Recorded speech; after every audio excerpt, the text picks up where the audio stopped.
Hello and global greetings, friends. Welcome to Let's Talk About It with Danelle Boyles, coming to you from the US. I like to call these little eye opener conversations of ours 10-minute talks as we hit key points on important topics, but in a compacted conversational format that's easy to digest. A way to stimulate new learning, desire, and to expand the thinking. In our 10 minutes today, we are taking a few for some chat and expand time on a brief review of my most recently watched TEDx talk by Jeremy Heimans, also overviewing his bestseller book co-authored with Henry Timms, New Power. It offers a brilliant, highly influential framework for understanding how control, influence, and movements operate in our hyper-connected world. So, included in my brief review and summary, I'll go over some of the core concepts and topics of the talk. The core premise is old power versus new power. So, basically, old ways versus new ways. Modern, you get the point. Hyman argues that fundamental nature of power has shifted. He categorizes this evolution into two distinct forces. Old power, which works like currency, it is hoarded by select few. It's closed, inaccessible, and leader driven. It relies on a top down command structure that kind of is like thinking of traditional institutions like old school corporations, legacy media, or traditional governments. So, an example like Apple deciding what you need, or a bank controlling your transactions. New power operates like a current or water. It is open, participatory, it's peer driven, and it relies on a collective energy of the crowd. It is the most forceful when it surges and is designed to be shared, not hoarded. So think of decentralized platforms and open source movements and crowdsourced models like Wikipedia, Airbnb, things that are organic and movements like Me Too and Giving Tuesday, which the second one, Giving Tuesday, I'm not as familiar with. So I feel like I need to do a little bit of research to kind of understand the back and forth reasoning that he goes between those comparisons. So some of the key takeaways from his talk is that a shift in mindset under the new power dynamic is that everyday people no longer want to just be passive consumers of ideas or products.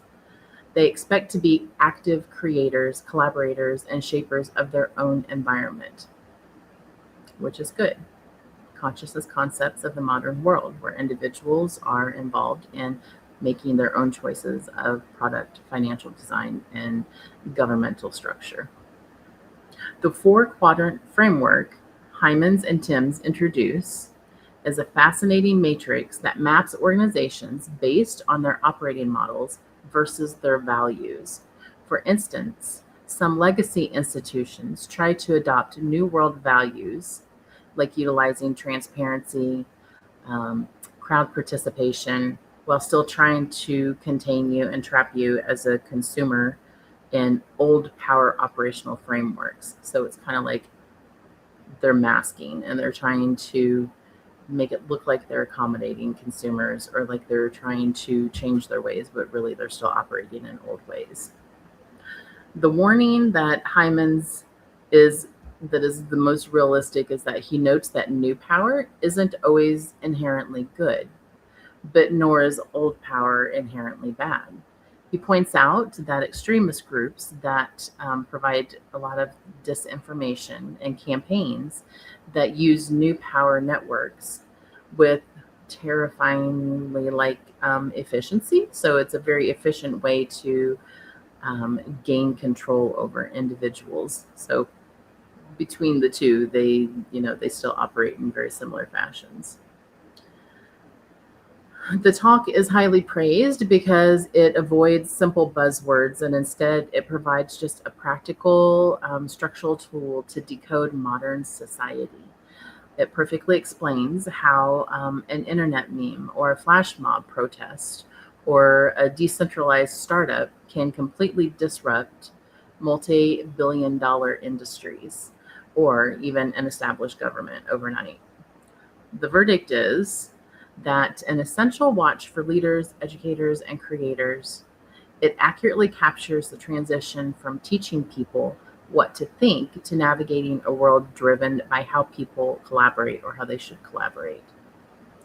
So, in the long run, if you are looking to apply the concept of new power to a specific product, organizational strategy, or digital movement that you're working on, you may want to take just a few moments longer to do a little more investigation into the differential between how these two powers operate, what the pros and cons are, and what your benefits can be from transitioning from old power to new power. So, as always, thanks for joining us, and I hope you take away some wonderful growth and expansion from our conversation. And remember to keep learning every day and expanding those minds, hearts, and horizons. Until next time, namaste.